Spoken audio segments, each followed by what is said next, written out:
आइए हम प्रार्थना करें।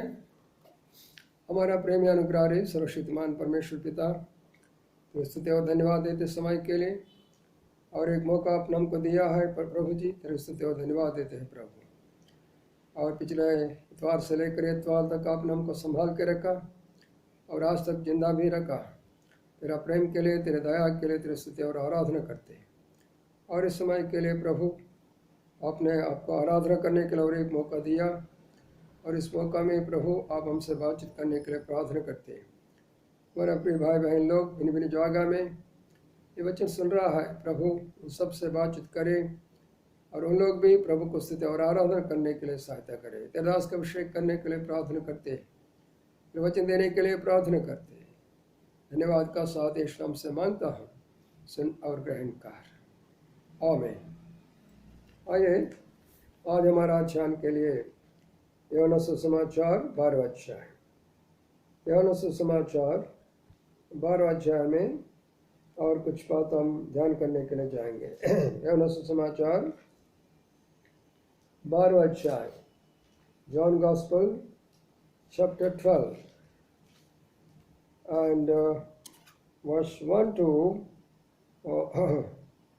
5 हम ध्यान करेगा। यूहन्ना सुसमाचार 12 अध्याय 1 से लेकर 5 वचन तक हम ध्यान करेगा। देखिए, परमेश्वर का वचन में ऐसा लिखा है, प्रभु यीशु मसीह ने एक गांव में गया। प्रभु यीशु मसीह एक गांव गया। वो गांव का नाम बैतनी करके गांव में गया। अच्छे से ध्यान से सुन लो। आज इतवार का दिन हम सब प्रभु को आराधना करना है। आराधना करने के पहले हमारा जो आराधना जिसको हम करते हैं उनका गुण क्या है, उनका शक्ति क्या है, उनका योग्यता कितना है और उनका भलाई कितना है, उनका पवित्र जीवन कितना है, उनका प्रेम और सच्चाई और धार्मिकता कितना है, हम जानना पड़ेगा। तभी तो आप आराधना कर सकते हैं, नहीं तो नहीं आराधना कर सकते। आराधना मतलब प्रभु को जानना तो चाहिए। Worship means we must know who is our Lord, why we are worshipping Him, what are His qualities, His holiness, His faithfulness, His goodness, His kindness, His power and authority। ये सब हमको जानना पड़ेगा। तो इसलिए प्रिय भाई बहनों, आज इस बात को हम ध्यान करने के लिए जा रहा है। अच्छे से ध्यान सुनने के लिए और कोशिश करें। एक गांव में गया। वो गांव कौन सा गांव होता? बैतनी। ये बैतनी गांव यरूशलेम का पास में है। यरूशलेम बहुत बड़ा शहर, जैसा नागपुर, जैसा खड़गपुर, जैसा बॉम्बे, जैसा पूना, जैसा अहमदाबाद, जैसा कलकत्ता, ऐसा यरूशलेम बहुत बड़ा शहर। लेकिन उसका पास में छोटा सा गांव, वो छोटा सा गांव बैतनी। इस गांव में प्रभु यीशु मसीह को एक परिवार प्रभु यीशु मसीह को ग्रहण किया। उस परिवार प्रभु यीशु मसीह पास आया, प्रभु यीशु मसीह को जान लिया और प्रभु यीशु मसीह को स्वीकार कर लिया और उद्धार पाया। लेकिन इस गांव में प्रभु यीशु मसीह 10 बार उसको दर्शन दिया। वो गांव में 10 बार गया। वो क्यों 10 बार गया? एक बार तो हो जाता, 2 बार हो जाता, 3-4 बार हो सकता है, लेकिन 10 बार जाने का क्या जरूरी है? मतलब हर समय में प्रभु कौन है उन लोग जानना पड़ेगा। प्रिय भाई बहनों, आप और मुझे, हम हर दम वचन सुनते रहते, प्रार्थना करते रहते, मंडल में जाते रहते, कई सेवा करते रहते, लेकिन हमको ये मालूम होना तो चाहिए, जिसको हम उपासना करते, प्रार्थना करते और आराधना करते, स्तुति करते, ऊंचा करते, उनका नज़दीक में वो क्या है हमको थोड़ा धीरे धीरे अपने को मालूम पड़ता है। जनरली मसीह लोग क्या करते हैं? प्रभु यीशु मसीह अरे बहुत लोगों को, हिंदू लोगों के एक भगवान होता, मुस्लिम लोगों के एक भगवान होता, बौद्ध लोगों के एक भगवान होता, और उसके सिख लोगों के एक भगवान होता। ऐसे मसीह लोगों के लिए एक भगवान है। ऐसे सोचते हैं ना? नहीं, हमारा ईश्वर जो हमने विश्वास किया वो बातचीत करने वाला परमेश्वर है, हमारा ऊपर आंख रखने वाला परमेश्वर है। हम जब गिरते हैं हमको अपने को उठाने वाला परमेश्वर है। हम जब तकलीफ मुसीबत में हमारा साथ में आता है हमको तसल्ली देने परमेश्वर है। जब हम गलती करते अपने को शिक्षा भी देने वाला परमेश्वर है। तो वो जानना तो पड़ेगा ना। जब तक आपको नहीं जानेगा तब तक आपको नहीं मालूम पड़ेगा। उनका आराधना करेगा, सिर्फ प्रार्थना करेगा। प्रार्थना मतलब प्रभु जी मेरे को ये दे दो, वो दे दो, ये दे दो, वो दे दो, बच्चा को, मेरे को, पिता को, माता को, पति को, पत्नी को, ये सब हमको दे दो, दे दो, दे दो, दे दो, दे दो। लेकिन आराधना ऐसा नहीं है। ऊंचा प्रभु जी मैं देता हूँ आपको, मैं देता हूँ आपको, मैं स्तुति करता हूँ आपको, मैं आराधना करता हूँ आपको। ऐसे अनुभव लाने के लिए प्रभु यीशु मसीह 10 बार ये बेतलेहम में उन्होंने क्या किया? दर्शन दिया, विजिट किया। 10 बार वो गांव में गया। तो इस रीति से बार बार प्रभु से आप क्यों बातचीत करते, बार बार आपको वचन क्यों सुनना है? आपको, मुझे, सबको जानना है हमारा परमेश्वर पिता कितना ऊंचा है, कितना महान है, कितना शक्तिवान है। हमको जानना पड़ेगा ना। और दूसरी बात आपको बताता हूँ, नजदीक में एक बड़ा यरूशलेम, बड़ी बड़ी कल्स है, वहाँ पे बड़े बड़े चर्चेस है। ओ बिल्डिंग अच्छा सच्चा, बहुत सुंदर बिल्डिंग।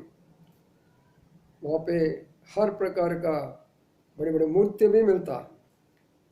बहुत लोग जाते वहाँ पे सिनागा करके बोलते उसको। लेकिन प्रभु यीशु मसीह यरूशलेम कभी भी गया, एक दिन भी वो यरूशलेम में नहीं रुक सका। जबकि वहाँ पास्टर लोग रहते, फादर लोग रहते, बड़े बड़े नबी लोग रहते, अच्छे लोग, धार्मिक लोग रहते, पर प्रभु ने क्यों उन लोगों बीच में नहीं रह सके? आप थोड़ा सोच लो। क्योंकि वहाँ पे उन लोग सिर्फ नामधारी मसीह है, नेम के लिए, फॉर जस्ट नॉमिनल क्रिश्चियंस। जीवन में बदलावट नहीं, झूठ बोलता है, कई गंदी गंदी बात करते रहते वो लोग। तो ऐसी नामधारी लोगों को बीच में और प्रभु नहीं रहना चाहते। तो इसलिए उन लोगों को बीच में जाने के बाद में प्रभु सच बताते उन लोगों को, वो लोग नहीं सुनते। ये सच नहीं है तो क्या करेंगे? प्रभु जबरदस्ती उनको नहीं बताते। तो इसलिए एक दिन भी यरूशलेम में उन्होंने नहीं ठहरा। He did not stay even a single day in Jerusalem to take rest. और अपना रेस्ट लेने के लिए, उनको आराम मिलने के लिए, वो नज़दीक में एक परिवार है, वो परिवार का पास आते, और वो परिवार ने धीरे धीरे धीरे धीरे यीशु मसीह कौन है जानने के लिए उनको 10 बार उनको लगा। भाई बहनों, प्रभु यीशु मसीह को ग्रहण करना एक बात होता, लेकिन उनका जानना एक बात होता। हम भी कई भाई अपने को भाई और बहन मिलते हैं, हम उनसे फ्रेंडशिप करते हैं, लेकिन वो क्या है जानने के लिए अपने को टाइम लगता। उनका साथ में बैठना पड़ता, उनका साथ में बातचीत करना पड़ता, उनका साथ में खाना खाना पड़ता, उनका साथ में कई जगह में जाना पड़ता, उनका साथ में संगति करना पड़ता, उनके साथ में काम करना पड़ता, तभी अपने को मालूम पड़ता वो आदमी कैसा है, क्या है। इस रीति से तो ये लोगों के भी मालूम होना तो चाहिए। तो इसलिए बार बार वो घर में प्रभु दर्शाया। यहाँ पे हम देख सकते हैं वहाँ पे यीशु मसीह और उसके बाद में उनके साथ में चेले भी है, और चेले के साथ में घर में 3 लोग, एक मरियम, एक मार्ता, एक लाजरस। जैसा प्रभु यीशु मसीह घर में आया, उन लोगों ने निमंत्रण दिया, आइए आइए आइए बैठिए। पहले ये लोग ने यीशु मसीह को कैसा देखा? वो बाकी सभी जैसा पास्टर लोग है ऐसा एक पास्टर है ये भी, बाकी नबी लोग जैसा ऐसा एक नबी ये भी, बाकी जैसा धार्मिक आदमी लोग प्रार्थना वगैरह करते ऐसा एक प्रभु यीशु मसीह भी है। जैसा बाकी लोग वचन समझाते रहते और सिनागाग में, ऐसा ये भी ऐसा सोचता था। ऐसा सोच सोच के और धीरे धीरे बढ़ के और उनका बातों सुनकर, उसका वचन को सुनकर, उनका जीवन को देखकर, उनका कार्य को देखकर वो लोग अब कब तक आया, उनको आराधना करने तक आ गया। भाई बहन अच्छे से सुन लो, आपका जीवन कहाँ रुक गया।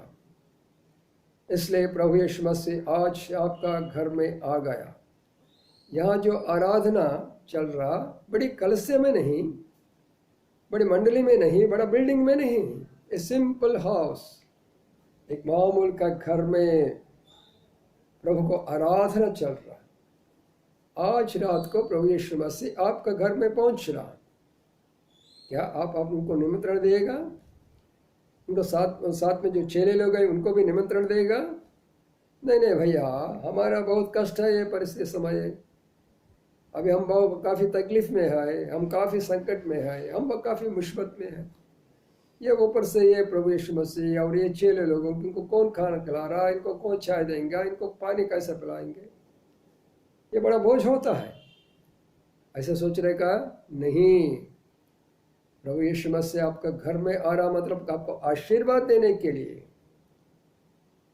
आपका जो भी कमी घटी हुआ वो पूरी करने के लिए, आप जो दुख चिंता में मुसीबत में उसको निकालने के लिए, आपका अशांति को निकाल के शांति देने के लिए, आपका जीवन में निराशा को निकाल के आशा देने के लिए, आपका अपवित्र को निकाल के पवित्र देने के लिए, आपका अविश्वास को निकाल के विश्वास देने के लिए प्रभु यीशु मसीह आपका घर में पहुंचा। अब देखिए यहाँ पर लिखा है, पहले वचन में देखते हैं, 3 लोग 3 प्रकार का काम वहां पे चल रहा है। पहले कौन? प्रभु यीशु मसीह बैठे और मातम जो स्त्री थी वो क्या करने करा, प्रभु यीशु मसीह के लिए खाना बनाने के लिए, उनको चेले को खाना बनाने के लिए, और वहाँ चले गया। कहाँ चले गया? किचन में जाकर प्रभु यीशु मसीह को खाना पीना वगैरह सब उन्होंने क्या करने लगा, शुरू किया। कभी आप किया? अब सोच लो, परमेश्वर कई रूप से आता है, आप जो सोचते उस रूप से नहीं आता। एक इंसान का समान आता, एक गरीब आदमी का समान आता, एक बुजुर्ग आदमी का समान आता, एक छोटा लड़का का समान आता, एक नया आदमी का समान आपका घर में आता। आप पहचान नहीं कर सकते। कई साल का पहले क्रिसमस का दिन में एक अच्छा परिवार प्रभु यीशु मसीह को प्रेम करते और प्रभु यीशु मसीह को सेवा करते, प्रभु यीशु मंदिर में जाते और वो लोग प्रभु यीशु मसीह को ग्रहण किया। एक दिन वो सो रहा था, उनको एक स्वप्न में आया। वो स्वप्न में प्रभु बताया, अरे भैया जॉन, कल आपका घर में मैं आ रहा हूं, आप क्या तैयार करेंगे? ये तो क्रिसमस सीजन है ना, मैं आपको घर में आ रहा हूं। उनको स्वप्न में ड्रीम, वो बहुत खुशी हो गया। सुबह उठे, अपने पत्नी से बताया, बच्चों को बताया, अरे आज प्रभु यीशु मसीह आने वाला, हमारे घर में आने वाला, अच्छे से खाना बनाओ, अच्छे से रोटी बनाओ और अच्छे से ये केक बनाओ, तैयार करो, अच्छा, और दूध वगैरह रख लो, प्रभु यीशु मसीह आएगा। सो सुबह सुबह सब तैयार करके उनको राह देख रहा है। इतना में एक जवान लड़का जो भीख मांगने के लिए, गरीब आदमी, कपड़ा फाड़ा, उनका देखने के लिए कुछ लायक नहीं, ऐसे एक जवान लड़का आया, दरवाजा खड़खड़ा करके ऐसे बोलने लगे, भैया भूख लग रहा है, मेरे कुछ रोटी देते क्या? वो आदमी कितना गुस्सा आया, अरे क्या ऐसा आदमी है इतना सुबह सुबह के मेरे को डिस्टर्बेंस कर रहा। मैं प्रभु यीशु मसीह को राह देख रहा हूँ, मेरे घर आएंगे, उनको अच्छे से मैं ये रोटी वगैरह और केक वगैरह देने के लिए, मैं ये आदमी कैसे आया? तो वो आदमी को गुस्सा करके, अरे जवान लड़का तो जाओ यहाँ से, जाकर कोई दूसरे काम करो, वो होटल में जाओ, इधर जाओ उधर जाओ, वहाँ से काम कमाई करो, खाना खा लो, जाओ यहाँ से। बेचारे वो जवान लड़का चले गए। ये आदमी बैठ रहा, देख रहा प्रभु यीशु मसीह राह देखने के लिए। और एक बुजुर्ग का आदमी, ओल्ड मैन, बहुत कामते कामते एक लकड़ी लेके छोटा सा कपड़ा ऊपर डाल के और इस घर में आया। आके वो आदमी को दरवाजा खटखटाया, भाई साहब मेरे बहुत भूख लग रहा है, मैं बुजुर्ग आदमी हूँ, मैं कहाँ नहीं जा सकता हूँ, मेरे को थोड़ा थोड़ा खाना दे दो, मेरे को थोड़ा खाना दे दो। उनको गुस्सा आया, अरे क्या आदमी, बुजुर्ग आदमी आया, सुबह सुबह मैंने यीशु मसीह को राह देख रहा, ये आदमी आया, अभी कैसा करूँ इनको, मैं वो रोटी दिएंगे तो यीशु मसीह को मैं कैसे दे सकता हूँ, मैं नहीं दे सकता। तो इसलिए उन्होंने बोले ठीक है, अब नहीं, थोड़ा देर के बाद में आ जाओ, तब देखेंगे तुम्हारे लिए करके उनको भेज दिया। वो भी चले गए बेचारा, जो लड़का चले गया, ये भी चले गया। और प्रभु यीशु मसीह को राह देख रहा, अब तक नहीं आया, अब तक नहीं आया, अब तक नहीं आया। रात को 12 बजे हो गया, प्रभु यीशु मसीह नहीं आया। वो लोग खुद ही खाना खाया, रोटी खाया और केक खाया, सब खाया। तब प्रार्थना करने लगा, प्रभु जी मेरे घर आने वाला है ना, आज क्यों नहीं आया? मैं रोटी बनाया आपके लिए, केक बनाया आपके लिए, दूध लाया आपके लिए, अच्छे खाना बनाया, मटन के चिकन वगैरह सब लाया, प्रभु जी आपने क्यों नहीं आया मेरे घर में? प्रभु ने बताया, बेटा 2 बार मैं तुम्हारे घर को आया, 2 बार मैं तुम्हारे घर को आया। एक बार एक जवान लड़का समान आया, तूने मेरे को रोटी नहीं दिया। एक बार बुजुर्ग का समान आया, तूने मेरे को रोटी नहीं दिया। और तीसरे बार एक छोटा बच्चे का समान भी आया, तुम मेरे को वहां से उड़ाया। 3 बार तुम्हारे घर को मैं आया, लेकिन मुझे रोटी नहीं दिया।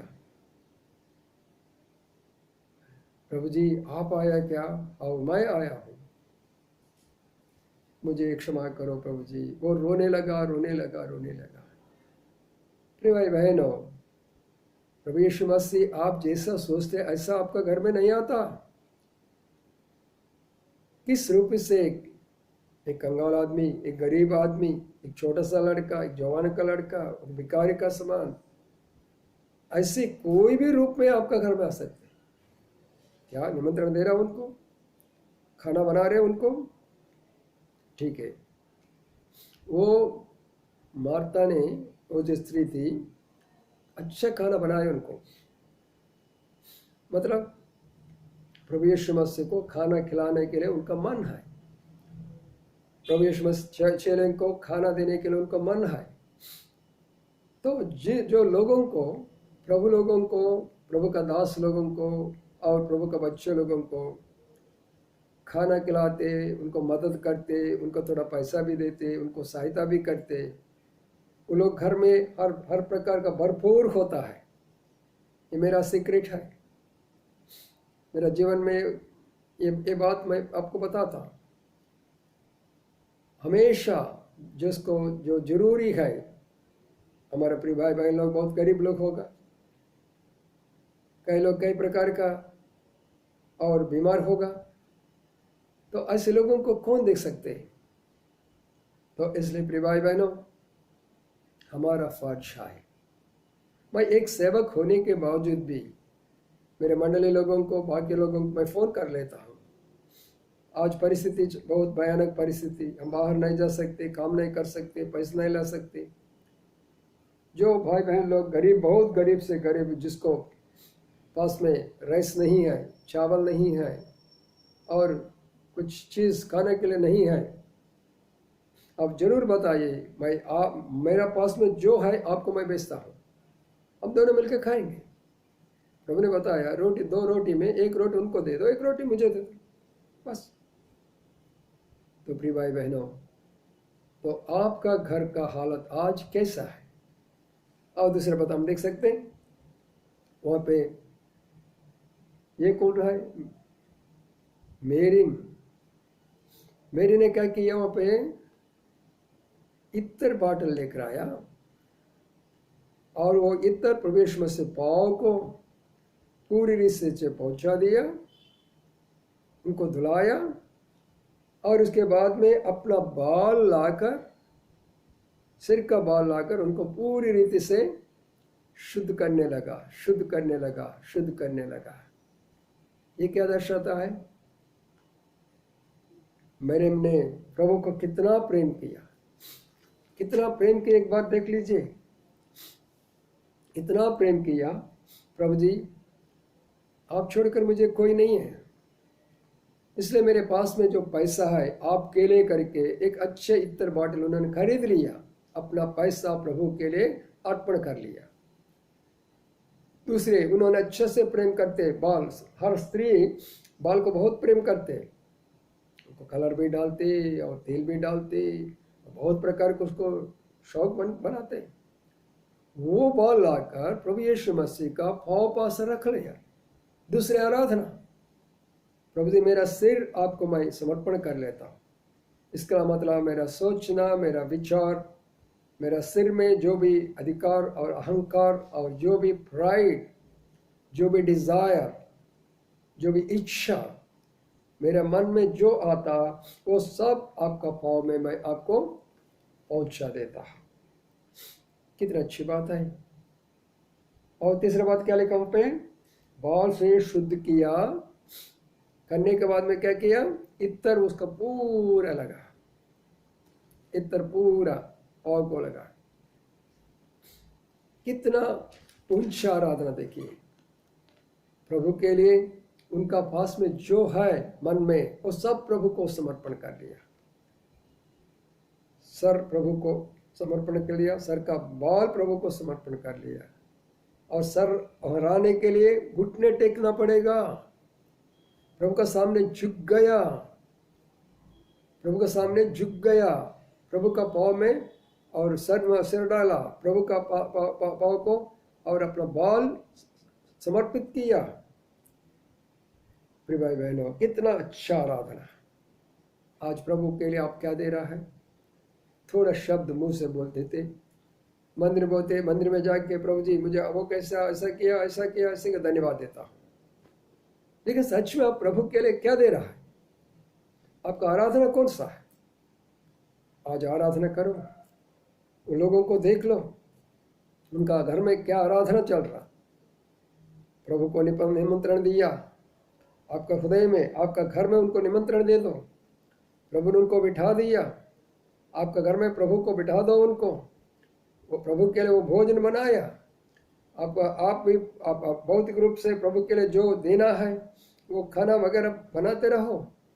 और इसके बाद में आत्मिक रूप से प्रभु के लिए वो इत्र बाटल, और उसके बाद में बाल, उसके बाद में सर झुककर प्रभु को समर्पित किया।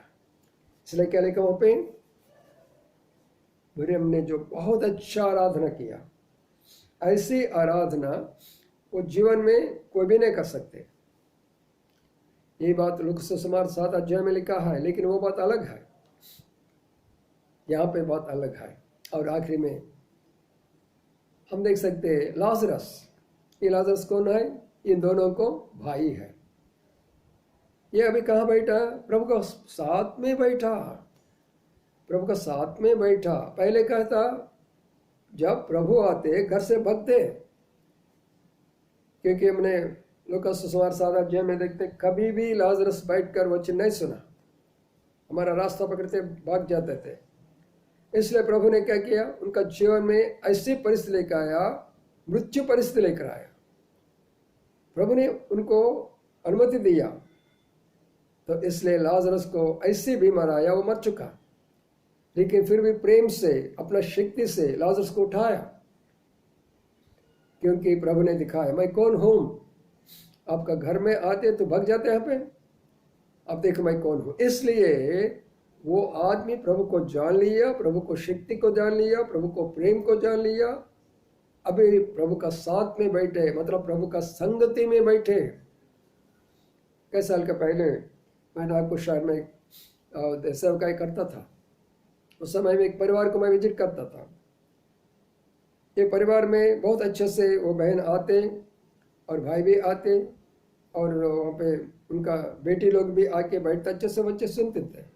एक जवान लड़का, उनका नाम राजेश करके, उनका माँ सिस्टर विजय करके, वो क्या करते थे, जैसा मैं वचन बताते वैसा वो पीछे से जाता था। वो डिग्री पढ़ रहा था उस समय, पीछे जाता था, कभी सुनते नहीं, कभी नहीं सुन रहा वो। कई बार मैंने उनके लिए प्रार्थना किया, कई बार उनको मैं रिक्वेस्ट किया, वचन नहीं सुन रहा, लेकिन प्रभु ने बराबर पकड़ा। पकड़ने के बाद में अब आप ये बात विश्वास कर लो, प्रभु ने उसको कैसा स्थान दिया मालूम है क्या? मैं वचन देता हूँ, वो मेरे को तर्जुमा करते मंडली में। मेरे बाद में उनको रिस्पॉन्सिबिलिटी मंडली में प्रभु को दिया, साथ ही दिया। और मैं जहाँ जाने का, वो अपना स्कूटर लेके आते, मेरे साथ में आते हैं।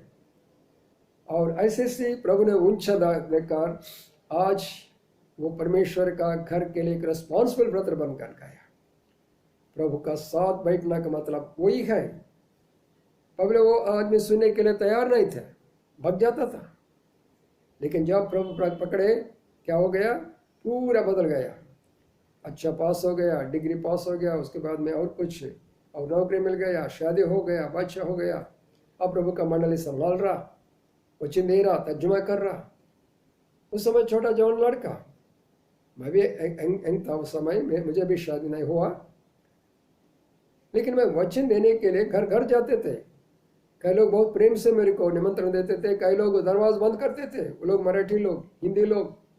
कई लोग बहुत प्रेम से आए ब्रदर बोलते, कई लोग ब्रदर आए तो दरवाजा बंद करके जाओ ब्रदर बोलते थे। ऐसी परिस्थिति में भी मंडल बनाया पे। तो प्रिय भाई बहनों, इस रीति से और प्रभु का साथ में बैठकर वो क्या किया? भोजन किया। प्रभु का साथ में बैठने के लिए अनुभव प्रभु आपको देने के लिए तैयार है। आज प्रभु साथ में बैठेंगे, मतलब प्रभु का संगत में बैठेंगे, प्रभु से बातचीत करेंगे, प्रभु का वचन पढ़ेंगे।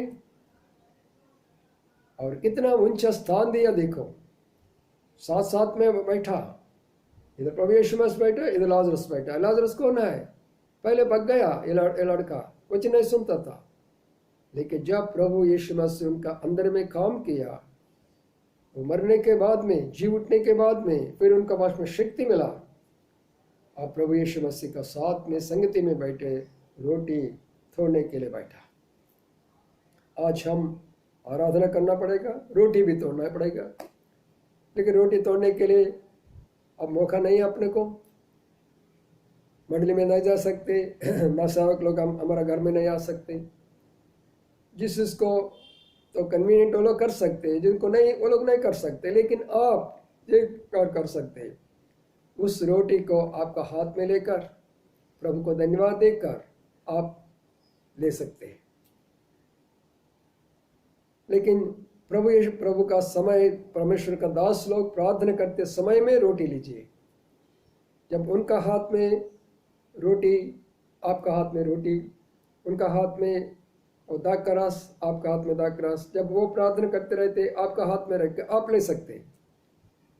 प्रिय भाई बहनों, ऐसी संगति हम देख सकते हैं इस परिवार का अंदर में।